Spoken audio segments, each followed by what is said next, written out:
So live on 97.3.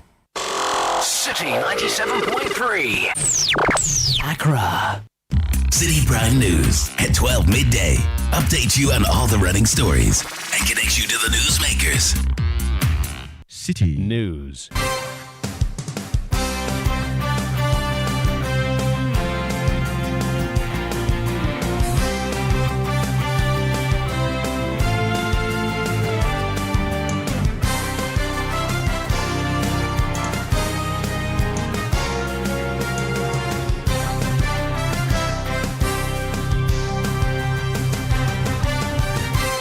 It's midday. Hello, good afternoon, and welcome to the Citi Prime News. We're coming to you live from our studios at number 11, Dr. Martin Loop in Adabraka, Accra. My name is Ajuatin Krama Domina. Coming up, 18-year-old student of Oreli Senior High School stabbed to death. Also, Parliament reconvenes today for an emergency sitting. We'll hear from the Speaker of Parliament, who has described the majority's push for a recall as an act of bad faith. It is known knowledge that the majority waited until after the Ejisu by-election to trigger this emergency recall provision because they had the opportunity to have that. Still in the bulletin, unemployed allied health professionals to picket on September 16 over failure by government to recruit 5 batches since 2019. They sell electrical appliances, they sell wires. These are highly combustible materials that can't just be doused like that. Still ahead in the bulletin, portions of Mokola Zongo Lane still battling fire after nearly 72 hours after fire outbreak, as the National Fire Service attributes situation to presence of highly combustible materials. And later on the campaign trail, we'll hear from the NPP flag bearer Dr. Mahamudu Bawumia refuting claims by some NDC members that they contributed to the purchase of equipment for the district road improvement project DRIP. This was an idea from my committee. It has nothing to do with Parliament. It has nothing to do with Parliament. We came up with the idea, we funded that. It didn't go to Parliament for any approval. Meanwhile, the NDC flag bearer John Mahama disputes claims by the NPP of constructing 12,000 kilometers of roads across the country. We have details of these and more stories coming your way in the next 30 minutes. The news is live around the globe on citinewsroom.com. Across the country, we are live on a number of affiliate stations. If you are in the Western region, this is Adrimpa 100.7 FM in Takwa, Beach 105.5 FM in Takra, the Sky Power 93.5 FM in Takra, in the Bono region, Greener 95.9 FM in Sunyang, Ashanti region, tune in to Focus 94.3 FM in Kumasi, Orange 107.9 FM in Kumasi. In the Volta region, this is Revival 99.3 FM in Tajebu, VOV Radio 95.7 in Hohoi. If you're in the Northern region, this is Radio Bimbila 91.9 FM in Upper East, Quality 88.7 FM in Garu, and in the Upper West region, this is Song 97.3 FM in Wa, Jirapa 96.1 FM. Please stay for details. Citi Prime News at 12 midday. Update you on all the running stories and connect you to the newsmakers. Welcome to the program. Let's begin with some fire updates. And after more than 72 hours since a fire broke out at the Zongo Lane in Mokola within Accra Central Business District, efforts to fully extinguish the blaze are still ongoing. While the fire is under control, pockets of flames persist in the area. This morning, Citi News confirmed that parts of the building has collapsed and are complicating efforts to completely extinguish the fire. The Ghana National Fire Service has indicated that sending firefighters into the collapsed structures is currently not possible. According to ADO1 Alex Kinati, a member of the Public Affairs Department of the service, the prolonged nature of the fire is due to the presence of highly combustible materials within the affected building. The challenge is that, 3 things come together for fires to start or for fires to be fully developed. Oxygen, fuel, and heat. So, What when parts of the building started collapsing, it made it easy for the introduction of more oxygen into the fire. So then it introduced more oxygen. Also, the abundance of fuel. Fuel is anything that can be. And in this case, this is a warehouse and shops that they sell bags, they sell mattresses, they sell electrical appliances, they sell wires. These are highly combustible materials that can't just be doused like that. And the fact that these shops have been closed, so when the fire starts in a shop, it's locked. And also being mindful that the building can collapse, we just can't commit men to go and cut open these fortified burglar proofs to fight the fire. Now, on the Kaswa fire outbreak, the fire service indicates that so far 9 shops and 1 church building have completely destroyed by the fire last night. Alex Kinnati says the service is currently investigating the cause. So the Kaswa fire, we asked that yesterday when we received a call around 6:03 p.m. yesterday. As at 7:21, we were able to bring the fire under control and extinguish the fire at 8:20. Unfortunately, 9 containers got totally burnt. 9 containers and its contents got totally burnt. And then a church by the name Hellfire Church also and its content got totally burnt. But there were other adjoining buildings and other structures around which we were able to salvage from the fire. So despite the damage recorded, we did our best to make sure that we minimize the spread of the fire. It's been extinguished as of yesterday at 8:20. So as of now, investigations are underway, and we are hoping that the people will cooperate so that we can be able to come up with a credible investigation and recommendations. Meanwhile, the Ghana National Fire Service says it is intensifying fire safety campaign across the country to reduce causes of fire outbreaks, especially in the election and Christmas seasons. Fire safety campaign, if you go on our Facebook page, you realize that fire safety campaign has been something we've been doing since time immemorial. It's one of the reasons why we've recorded relatively some lower cases of fires this year as compared to last year. So we don't have any timeline, and just that we are really stepping it up, especially considering the fact that we are approaching an election year and the fact that we are approaching Christmas. You know, with Christmas coming up, people tend to be festive and then tend to let their guards down. So as a service, we are more mindful during times like this to step up. And then so some of the things we've put in place is that as of now, we've recalled every officer on leave to resume active duty. So I can confidently say we don't have any officer on leave apart from those with peculiar cases like medical grounds. Other than that, we've called everybody back to active duty so that we can have all boots on the ground to ensure adequate fire safety to all and sundry. ADO1 Alex Kinnati is a member of the Public Affairs Department of the Ghana National Fire Service. We take you to Parliament now because Speaker Alban Bagbin has expressed disapproval over the decision to recall Parliament just a day after it had gone on recess, calling the move an act of bad faith. The recall was initiated by Majority Leader Alexander Peñomakin, who, in accordance with Article 112(3) of the Constitution, petitioned the Speaker to convene an emergency sitting to address critical state matters. Now, despite his reservations, Speaker Alban Bagbin has permitted the consideration of a $250 million energy sector loan agreement and another $250 million loan agreement for the Ghana Stability Fund and several tax exemptions during the 2-day emergency sitting that began today, September 3. Here's the Speaker of Parliament, Alban Bagbin. Despite the efforts of the House, some businesses could not be completed. And I indicated to the House my no objection to the House being recalled to sit mid-September under Article 1123. To exercise this option immediately a day after the adjournment is, to say the least, unfortunate and in bad faith. But as the law stands now, once Article 1123 of the Constitution 1992 is triggered, I am constitutionally obliged to honor their request.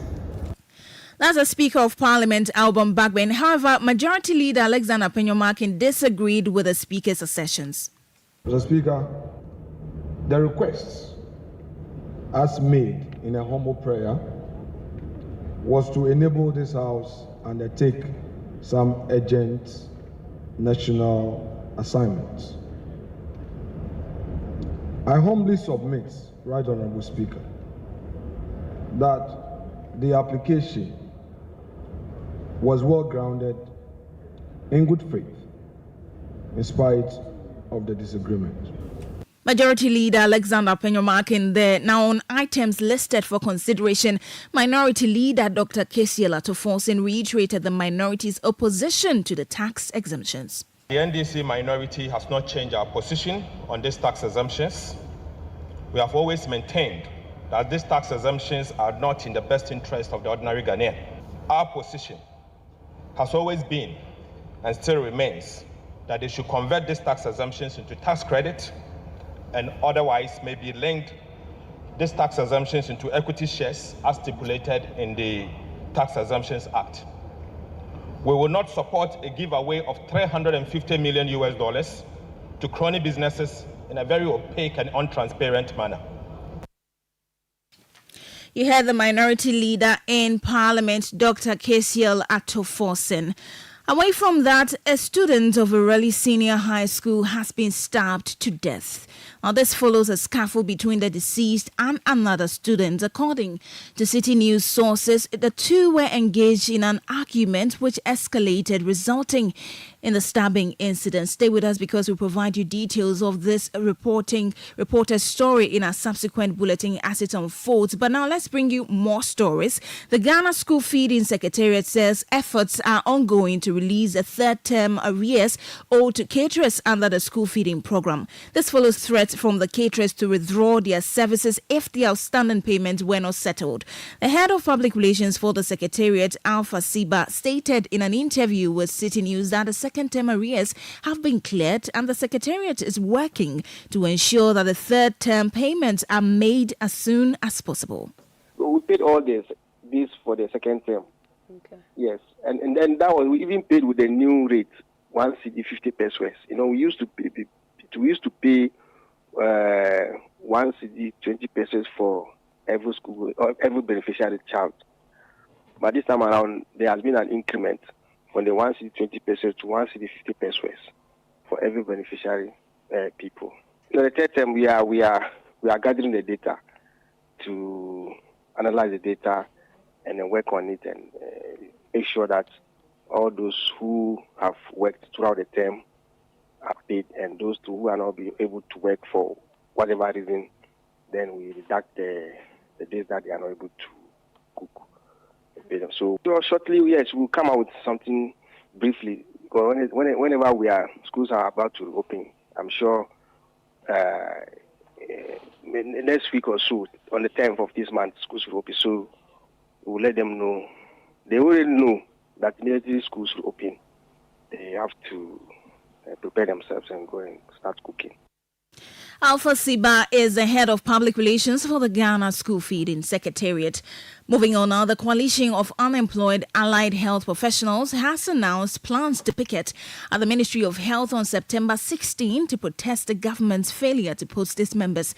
Despite years of appeals to both the Ministry of Health and the Ministry of Finance for financial clearance, their efforts, they say, have been unsuccessful. The spokesperson for the coalition, Michael Hloji, expressed frustration about the situation, stating that the prolonged unemployment has forced many of their members to take on menial jobs, leading to what he describes as a waste of valuable skills and resources. We are expecting that the government will come out and then, or we just want a financial clearance from the Ministry of Finance. We've been working up and down on this. We've written to Ministry of Finance, Ministry of Health. For Ministry of Health, every week we've been there. We've been going there every now and then. I know people have been doing just menial jobs, construction. Some are riding Okada, some are selling at the on the street, the traffic light. And then the most painful thing is that every year we have to renew our pins. We have a pin, a professional pin that we renew. Every year we renew in anticipation for clearance. And it's not coming.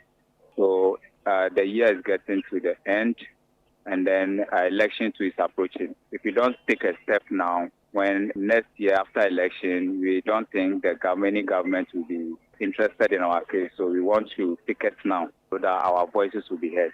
Okay. So that's the reason. Michael Hloji is a spokesperson for the Coalition of Unemployed Allied Health Professionals. Let's stay on the matter of picketing because a group known as the Concerned Citizens of Commander Traditional Area has informed the Ghana Police Service of its plans to hold a demonstration in Accra on Tuesday, September 17, 2024. The purpose of the protest is to pressure the government to reverse its decision to import raw sugar and instead engage local outgrowers on the supply of sugarcane for the Commander Sugar Factory, which has been given out on lease. Now, the convener of the group, Samuel Awuja, confirmed in an interview with Citi News that they have officially notified the police of their intentions to stage the demonstration. The public order, we are to notify the police. So we send the notification to the police headquarters. We've indicated that we are going to have it on the 17th, the 17th of September. So the police made it known that they are going to give us a call so that we sit down and talk. But we've already indicated that on the 17th, we are not going to change the date. So if the police have any objection, I think the best place to seek for the day is to go to court. So we are looking forward anyway. They claim maybe from tomorrow they will call us for us to sit down, but we don't think nothing is going to come out of it. I don't think there cannot be a better time than this. See, Commander Sugar Factory is a factory for the whole Ghana. It's not just for Commander. And jobs, I don't think that placing people not getting jobs, you can even place a timeline on it. As I'm speaking to you, people don't have jobs to do. The youth do not have jobs. So it doesn't matter the time. All what we want is for the youth to get jobs. And we will do whatever is right for the government to pay attention to Commander Sugar Factories. Samuel Awuja is convener for the Concerned Citizens of Commander Traditional Area. You're still listening to the Citi Prime News. Still ahead, we'll take you to the campaign trail and update you on what the flag bearers of the two leading parties have been saying on their campaign tours. Please stay with us.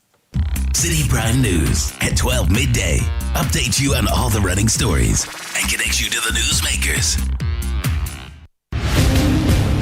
Get ready for the ultimate battle of business minds at the Citi Business Olympics 2024. Join us for a day of intense competition, team building, and networking as companies go head to head in the various challenges to prove their skills and expertise. From traditional sports like seven-a-side football, basketball, sack race, and volleyball to unique challenges like tug of war and arm wrestling, there's no shortage of excitement and adrenaline pumping action. Don't miss out on this exciting event that will test your business acumen and athletic skills on the field. Date Saturday 28th September 2024. Venue Eden Heights Sports Complex, Wager. Time 8 a.m. Call 0558-973-973 for details on how you can participate and showcase your company's talents at the Citi Business Olympics 2024. Get ready to compete, collaborate, and conquer. The Citi Business Olympics 2024 is powered by Channel 1 TV with support from 97.3 Citi FM and proudly sponsored by Piva Beverages, Blue Jeans Energy Drink, and Bethel Logistics, experts in shipping logistics.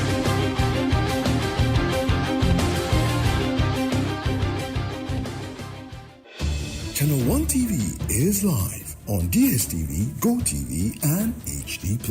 On DSTV, find us on Channel 363.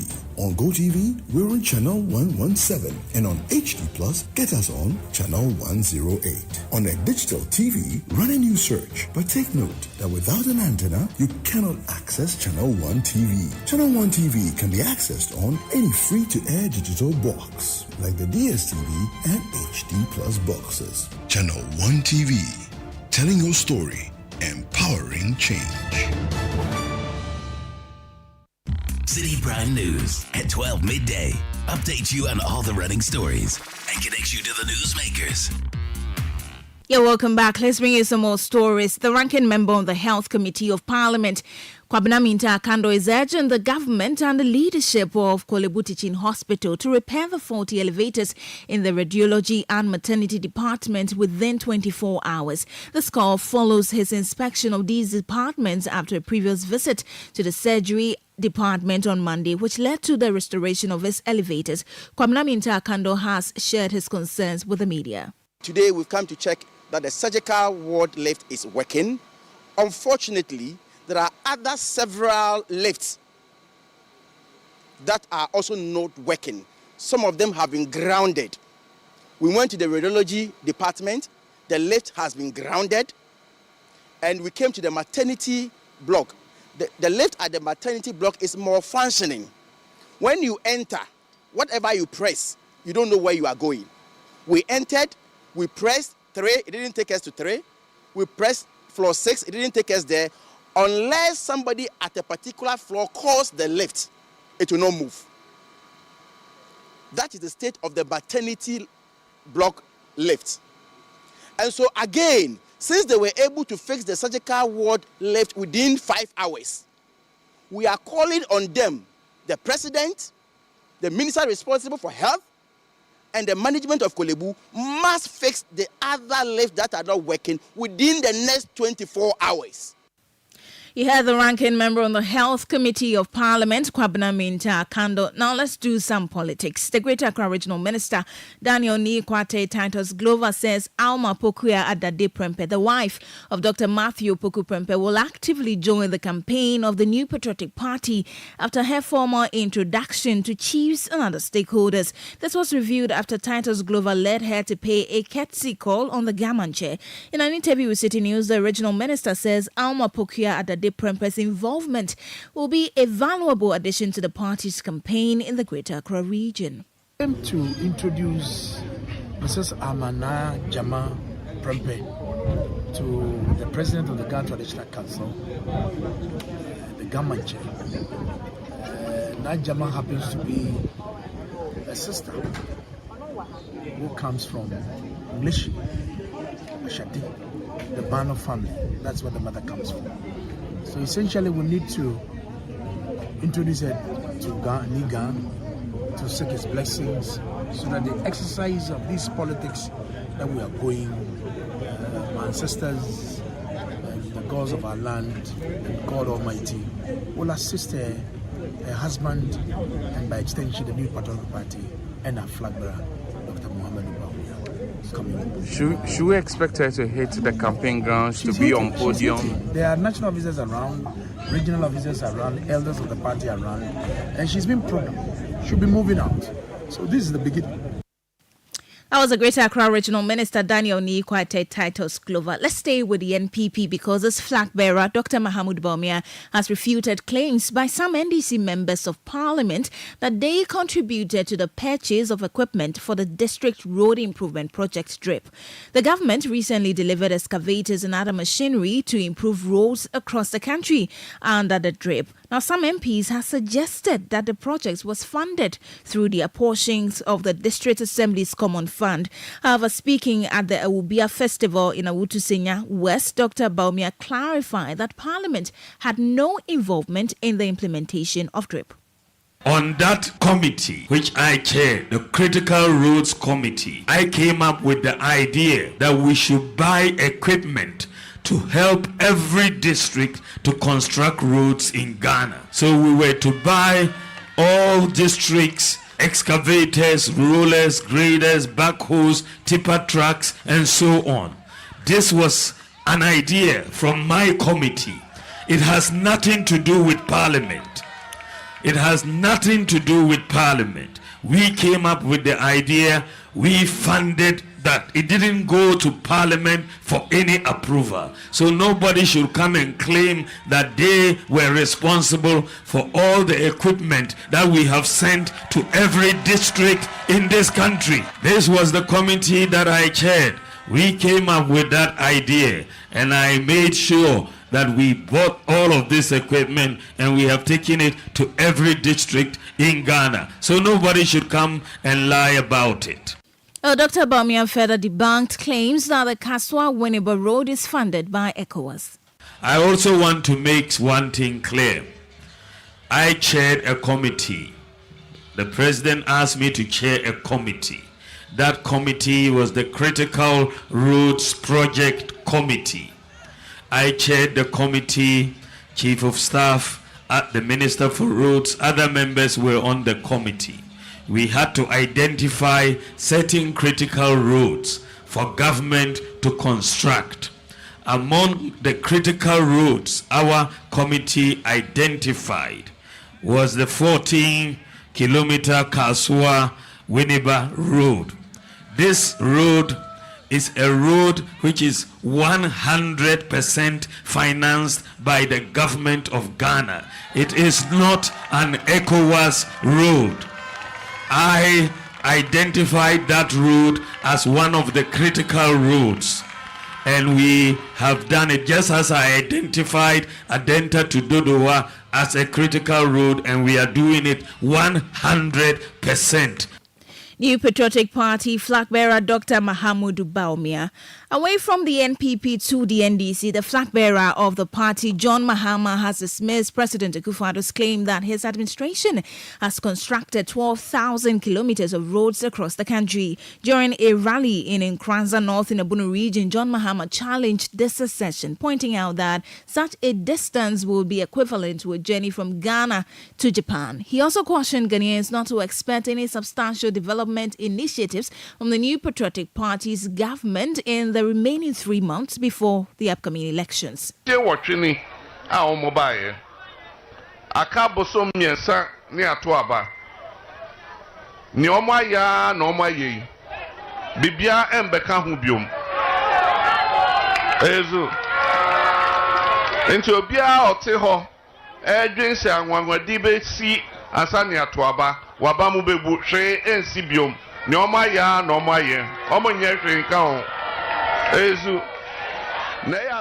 With just 3 months left, it is unrealistic to anticipate any meaningful development from this government. They have had their time, and the results are clear for all to see. 12,000 kilometers. It is a woody aeroplane every Krankaha, Akopie, Japan. Na say no cre say we are quite 12,000 kilometers, and Makonta for Asema Yebusa ne say Nkranza North ye chefa sa 12,000 kilometers no ye chefa ewe. Let's put it into perspective. 12,000 kilometers is the equivalent of traveling from Ghana all the way to Japan. Does that seem realistic? The truth is in plain sight, and we cannot be deceived. Where is Nkranza North's share of the roads? The few roads you have here is what the NDC did before leaving office. 12,000 kilometers there, and at least Anka Kakrebi Ebesuya Nkranza North. And so you Flag bearer of the National Democratic Congress, John Dramani Mahama. Away from politics now, tidal waves have displaced about 15 households in Salokope, Amutinu, and nearby communities in the Ketu South municipality of the Volta region. Residents are now sheltering in churches after the annual high tides along the eastern coast destroyed homes and livelihoods. Assembly member for the area, Sylvester Kumau, tells City News that the coastal areas in the Volta region will continue to face these impacts until a sea defense project is constructed. The tidal wave has tested again, and then it has come to destroy, as usual, homes that are located along the beaches and taking away properties of the people. It has completely submerged their items like their farm animals, their boats that they use for fishing, and their nets. They have lost them. Those who have been displaced by the tidal waves are putting up in churches, and then some are patching with friends and family elsewhere. How many people were affected in this recent one? In Sanakope and Amutino, we have about 15 households that have been affected. Hedranao, which previously wasn't part of the communities that have been affected by the tidal waves, are in recent time experiencing the destruction of the tidal wave as well. Sylvester Kumawu is Assembly Member for Salokope, Amutinu and adjoining communities in the Ketu South municipality of the Volta region. Let's stay in the region because residents of B. Wegbe and B. Godenu are demanding the release of the findings of the investigation of last year's clash between police and B. Godenu youth. The incident, triggered by police knocking down a suspected Indian hemp carrier, resulted in the death of 2 young people. Assembly Member for B. Wegbe, Emerson Andy Agbi, gave the government a 2-week ultimatum to release the findings, compensate victims and return the bodies of the deceased. 30th August 2024 marks exactly 1 year when the shooting incident occurred in Godenu, resulting in the death of 2 young men by name David Agbebion, aged 31 years, and Apeti Agbeko, aged 39 years. Unfortunately, the team of investigators were sent to the scene, but we have not heard any. The bodies of the deceased are still lying in the morgue 1 year on. Vehicles that were damaged, motorbikes that were bent, items that were destroyed in people's shops have all not received any attention from government. Emerson Andiagbi is Assembly Member for B. Wegbe in the Hohoi municipality of the Volta region. And that's it for today's package of the Citi Prime News, which has been live from our studio in Adabraka, Accra. Log on to citynewsroom.com for more stories. My name is Ajuatin Kramadomna. Thank you for your company. Good afternoon. City News. We speak first. Reach our hotline on 0302 224959 and get interactive on Facebook. City 97. City 97.3. More variety.